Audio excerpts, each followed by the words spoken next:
வணக்கம். இப்ப இன்னும் புதுசா ட்ரெண்டிங் மெசேஜ் தெரியும் இல்லையா உங்களுக்கு, என்ன இஷ்யூ போயிட்டு இருக்குன்னு? அது அந்த மும்மொழி கொள்கை. ஸோ அதை பத்தி உங்களுக்கு கருத்து என்ன, எப்படி என்ன கொஞ்சம் சொல்ல முடியுமா? இந்த நாட்டுக்கு கிடைத்த மற்றொரு கர்ம வீரர் தான் மரியாதைக்குரிய காலஞ்சென்ற முன்னாள் முதல்வரை போல, காமராஜர் ஐயா போல நமக்கு கிடைத்திருக்கக்கூடிய ஒரு ரத்னம் தான் நம்மளுடைய பாரத பிரதமர் மோடி அவர்கள். அவர் கீழே இருக்கக்கூடிய அமைச்சர்கள் எல்லாம் இந்த மக்களுக்கு என்னென்ன நலத்திட்டங்கள்லாம் தர முடியும் அப்படிங்கிறத பல்வேறு துறைகள் வாரியா செஞ்சுட்டு தான் இருக்காங்க. அந்த அடிப்படையில் கல்வி அமைச்சர் இந்த தடவை மும்மொழி கொள்கையை பற்றியும் புதிய கல்விக் கொள்கையை பற்றியும் ரொம்ப விரிவா பேசியிருக்காங்க. நாடு பூரா பேசிட்டு இருக்காங்க. அதை நாட்டில் உள்ள அத்தனை மாநிலம் ஏத்துக்குச்சு. சில குறுக்கு புத்தி பிடிச்ச கோணல் புத்தி உடைய சில மாநிலங்கள் அதை ஏற்க மறுக்குது. அந்த மாநிலத்துல அதை தலைமை தாங்கிறது நம்ம தமிழ்நாடு. மும்மொழிகளை கத்துக்கிறதுனால எவ்வளவு நல்லதுங்கிறத எத்தனையோ விதத்துல எல்லாருமே எடுத்து சொல்லிட்டாங்க.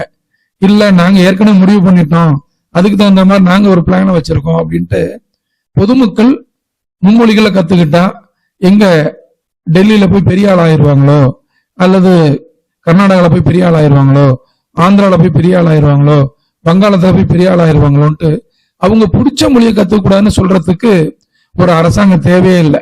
அதுக்கு இங்க தமிழ்நாட்டுல அரசாங்கம் எல்லாமே நாங்கெல்லாம் வாழ்றதுக்கு ரெடியா இருக்கோம். ஏன்னா எத்தனையோ காலத்துல நாங்கெல்லாம் கவர்னர் ஆட்சின்னு பார்த்திருக்கோம். தலைமைச் செயலாளர் கீழே அதிகாரிகள் இருந்து ஆட்சி பண்ணுவாங்க. அந்த மாதிரி ஆட்சியா இருந்துட்டு போட்டாலும் பரவாயில்லையே. இந்த தமிழ்நாடு அரசு புதிய கல்விக் கொள்கையும் நாங்க ஏத்துக்க மாட்டோம், மும்மொழி கொள்கையும் ஒத்துக்க மாட்டோம்னா என்ன ஹிந்தியை படிங்கன்னு உங்க கருத்தை யாரும் நினைக்கிறாங்களா? இல்லையே. எந்த மொழி உனக்கு விருப்ப மொழி அதை படிங்கிறாங்க. அது கூட எனக்கு வலிக்குதுன்னு சொல்லிட்டு நீங்க பொதுமக்களையும் பிள்ளைகளையும் மாணவர்களையும் கஷ்டப்படுத்துறீங்கன்னா அதை பார்த்துட்டு நாங்கெல்லாம் சும்மா இருக்க மாட்டோம்.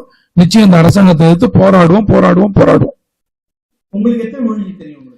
எனக்கு நம்ம அந்த நேரத்துல இவங்க சொல்லி கொடுக்குற நேரத்துல எல்லாம் சாதா கல்வி படிக்கிற நேரத்துல தமிழும் ஆங்கிலம் மட்டும்தான் தெரியும்.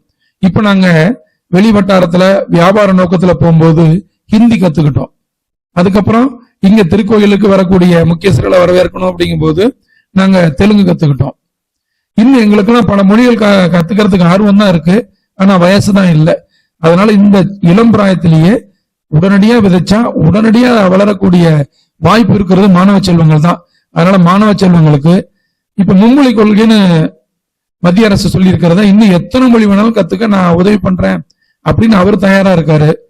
இந்த மாதிரி கல்வியை கொடுக்க விரும்புற பாரத பிரதமருடைய கனவை நனவாக்குறது நம்மளுடைய கையில இருக்கு, பெற்றோர்களுடைய கையில இருக்கு, அரசாங்கத்துடைய மாநில அரசாங்கத்துடைய கையில இல்ல. புரிஞ்சுக்கணும், பெற்றோர்களும் புரிஞ்சுக்கணும்.